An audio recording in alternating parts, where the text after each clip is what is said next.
देखो, अहंकार और आत्मविश्वास, इन दो शब्दों में अंतर बहुत छोटा है।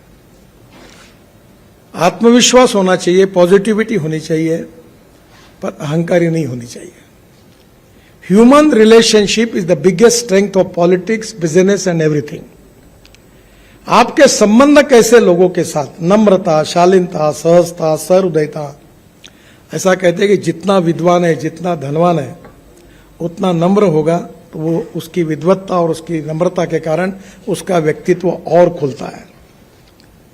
तो हम एक अच्छे ह्यूमन बीइंग बने, ये भी इंपॉर्टेंट है। और ह्यूमन बीइंग बनने के लिए हमारे लिए सबसे बड़ी इंपॉर्टेंट चीज अगर कोई है, तो मैं ये मानता हूं कि आपको पैसा तो कमाना ही पड़ेगा, क्योंकि उसके सिवा परिवार नहीं चल सकता। जो मैंने कहा कि no philosophy can be taught to empty stomach. पर उसके साथ साथ social consciousness, social awareness, social responsibility, social sensitiveness is equally important. और अगर ये हमारे बीच में नहीं होगा, एक साइड में हम बहुत विद्वान होंगे और बहुत धनवान होंगे, तो लोग आपके सामने नहीं बोलेंगे।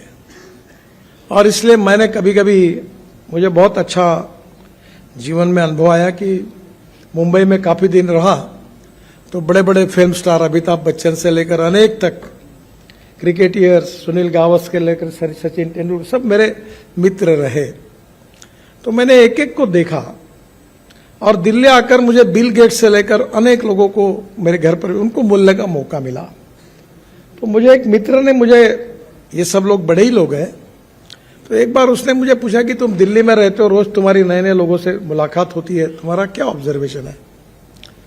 तो मैंने उनको, एक मेरे मुंह से निकल गया कि जिन लोगों को मैं बहुत बड़ा समझ रहा था, उसके नजदीक जाने के बाद, अनुभव लेने के बाद मुझे पता चला कि मैं उनको जितना बड़ा समझ रहा हूं उतने वो बड़े नहीं है। और जिन लोगों से मैं बहुत छोटा समझ रहा था दूर से, उनको, जो गरीब थे, अशिक्षित थे, अनएजुकेटेड थे, पर उनके नजदीक जाने के बाद उनके कुछ गुणों को देखने का मुझे जब मौका मिला, तब मुझे लगा कि मैं इनको बहुत छोटा समझ रहा था, ये बहुत बड़े हैं। देखिए, no one is perfect and no one can claim that he is perfect. उत्तम, अधिक उत्तम, सर्वोत्तम, up to infinity. No one is perfect. ऐसा व्यक्ति भगवान ने तैयार नहीं किया है। हमारे बीच में कोई भी पूर्णांक नहीं है, हम अपूर्णांक है। तो जीवन में हमने यह समझने की कोशिश करनी चाहिए कि आज जो है, इससे और अच्छे कैसे बनेंगे। हमारे आगे और हमारे पीछे, हमारे ऊपर और हमारे नीचे, जिन जिन लोगों से हम मिलते हैं, उनसे क्या हम ले सकते हैं। मैं इंजीनियर नहीं हूं, मुझे बहुत लोगों में एक मिस इंप्रेशन है कि मैं बहुत ज्ञानी हूं, मैं विद्वान भी नहीं हूं। मुझे आज 8वीं डिलीट मिल रही है, पर मैं उसके लायक नहीं हूं। मैं डॉक्टर नहीं लगा था, क्योंकि मैं 75 में जब HSC में था, तो इमरजेंसी आई, तो मैं इमरजेंसी के खिलाफ जयप्रकाश जी से आंदोलन लेकर मैं वो साइकोलॉजी मशीन पत्रक निकालना, उसके पीछे भिड़ गया। तो नेचुरली मेरा परसेंटेज 52% मिला। तो मेरे घर में मेरी बहन थी और हमारे जो दामाद थे, जवाई थे, वो भाभा एटॉमिक रिसर्च सेंटर में न्यूक्लियर साइंटिस्ट थे। तो सबको लगता था, ये क्या, घर में ये अपेक्षा थी माँ की और बहनों की कि मैं डॉक्टर बनूं, मैं इंजीनियर बनूं, मैं नौकरी करूं कोई। तो मुझे माँ कहती थी कि अरे नौकरी करो, कहीं तो भी लग जाओ, बैंक में लग जाओ, टीचर बन जाओ, हर महीने में सैलरी मिलती है। एक दिन मैंने तंग आकर माँ को कहा, माँ, मैं नौकरी मांगने वाला नहीं, मैं नौकरी देने वाला बनूंगा। तो उसने मुझे कहा, तुम्हारे पास पैसे कहाँ हैं? ये एक इंपॉर्टेंट चीज होती है कि लोग पूछते तुम्हारे पास क्या है। वो दीवार में था ना डायलॉग, शशि कपूर और अमिताभ बच्चन के बीच में था। तो शशि कपूर को अमिताभ बच्चन बोलता है कि मेरे पास बिल्डिंग है, गाड़ी है, कार है, ये है, वो है, तुम्हारे पास क्या है? तो शशि कपूर बड़े इससे इमोशनली कहता है, मेरे पास माँ है। वैसे मैंने उनको, माँ को वैसे ही कहा। उस समय दीवार, मैं भी अमिताभ बच्चन को परसों दिन भर साथ थे, तो मैं उनको कह रहा था कि आपका जंजीर की फाइट, मैं उस समय 3rd क्लास में पिक्चर देखता था, यानी उस कैटेगरी में था कि सिनेमा सामने से और नाटक पीछे से। तो मैं बोला अमिताभ जी, वो जंजीर में प्राण के साथ आपकी फ्लाइट अभी भी भूला नहीं हूं, और थर्ड क्लास में बैठकर सीटियां बजा बजा कर एंजॉय करते थे, क्या मजा आती थी। दीवार और जंजीर की बात कर रहा था, हमारा दिन भर शूटिंग था। तो उन्होंने कहा नितिन जी, मेरी एक फिल्म अच्छी चल जाती है तो लोग 6 महीने याद रखते हैं, और गाने अच्छे होते हैं तो साल भर याद रखते हैं, पर हम मुंबई कर आपको जीवन भर याद रखेंगे, क्योंकि रोज घर से निकलते तो फ्लाईओवर के कारण, वर्ली बांद्रा के कारण, मुंबई पुणे एक्सप्रेस हमारे रोज समय बचता है, नहीं तो हमारी हालत खराब हो जाती थी। तो हम आपको जीवन भर याद रखते हैं। अब हमारी फिल्म में 1 साल ही याद रखते हैं। जब उन्होंने कहा तब मुझे लगा मैं तो भूल गया, वो पुरानी बात हो गई। क्योंकि हमारे यहाँ एक बहुत अच्छी बात है, मराठी में एक बहुत बड़े साहित्यिक थे शिवाजी सावंत, उनकी हिंदी में एक मृत्युंजय करके मराठी में किताब थी, बहुत सुंदर किताब है, बहुत सशक्त लेखक थे। और उसमें उन्होंने एक वाक्य लिखा था, वो महाभारत के इतिहास पर थी, महारथी कर्ण पर था किताब, हिंदी एडिशन है उसकी, बहुत सुंदर किताब है। उसमें उन्होंने एक बात लिखी थी कि विस्मृति ये भगवान ने व्यक्ति को दी हुई सबसे बड़ी देन है। जब मैंने उसको पढ़ा तो मुझे वो बात इतनी जज गई कि मैंने ये तय किया कि आप कोई काम करना है तो उसको भूल जाओ। और मेरी माँ अक्सर कहती थी कि अगर किसी के लिए कुछ मदद करना है तो मदद जिस क्षण में करते हो उस समय भूल जाओ, बताओ मत किसी को। तो मैं तो भूल गया हूं, पर अपना जो कार्य होता है वो लोग याद रखते हैं। आप आर्टिफिशियली कितना भी करो, कितने पोस्टर लगाओ, बैनर लगाओ, कुछ नहीं होता। If you deserve for it you will get it. अगर आप में क्षमता होगी तो निश्चित रूप से वो आपको मिलता ही है। अच्छा, मैंने नहीं, आप तो साइंटिफिकली आर्किमिडीज ने भी कहा है कि पानी में कोई भी चीज डुबाओ, जितना वजन होगा उतना ही पानी ऊपर आएगा। तो तुम अगर जेब में कोई वजन लेके बैठोगे तो शायद वजन थोड़ा ऊपर हो जाएगा, पर नियम यही है कि if you deserve for it you will get it. तो दौड़ो मत किसी के पीछे। Respect should not be demanded, it should be commanded. If you deserve for it you will get it, आपको मिलेगा। पीछे मत लगो किसी को।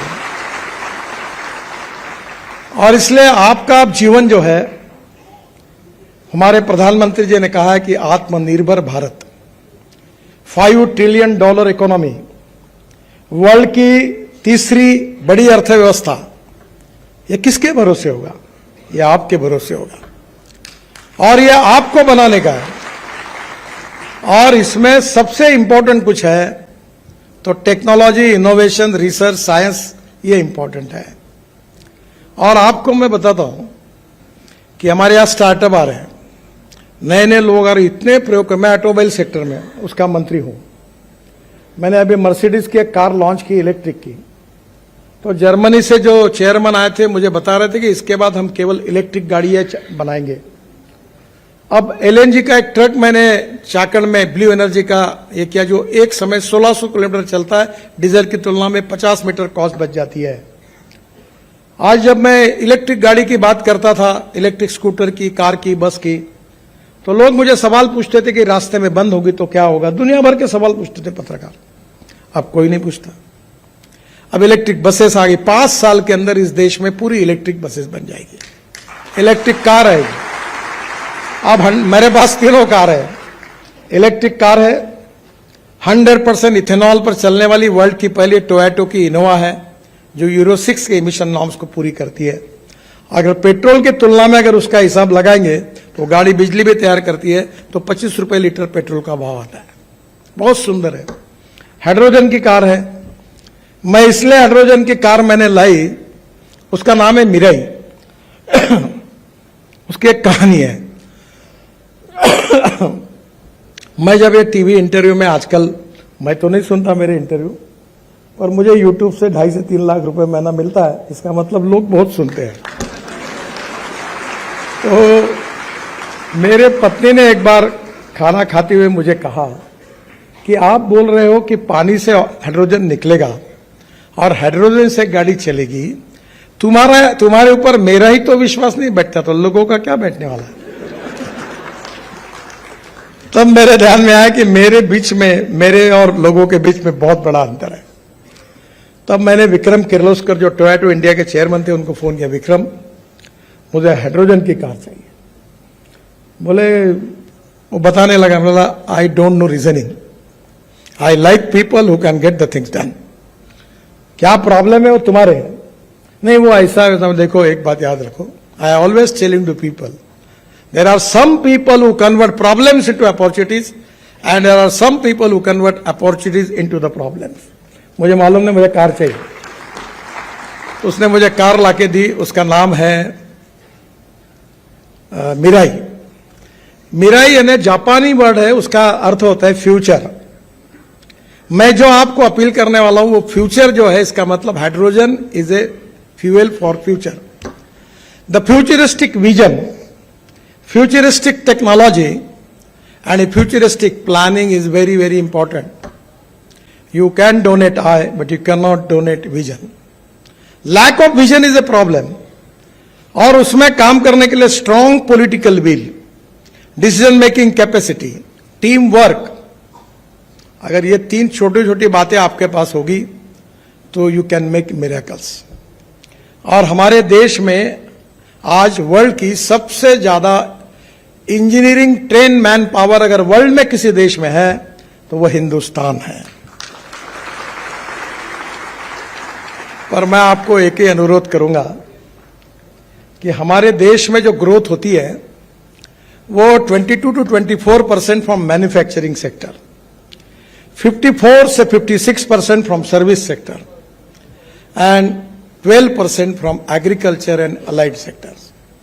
मैं आपको अनुरोध करूंगा कि गांव, गरीब, मजदूर और किसान, जल, जमीन, जंगल और जानवर, इस पर आधारित टेक्नोलॉजी को डेवलप करो। चलो गांव की ओर।